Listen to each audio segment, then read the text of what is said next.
כולם לא להם את הבערך, כולם.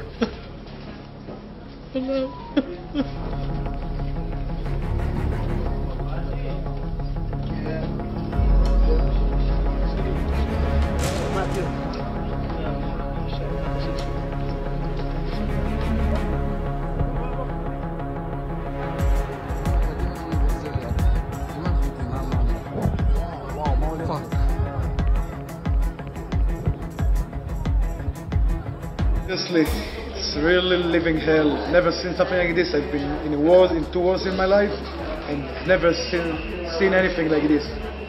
Bodies, all places, for the slaughter. Slaughter us there. They didn't care if you are a man or a woman, you are young or old man.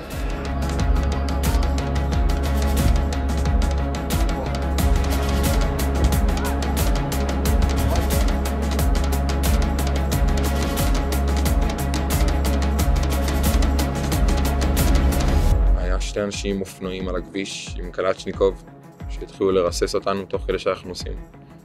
אני נסעתי דרכם, נסענו על איזה 180-190 קמ"ש, הראשים של כולנו למטה, כדורים שורקים לך. החלונות היו פתוחים כי אם יורים בחלון שלא יתפוצץ לנו על הפנים.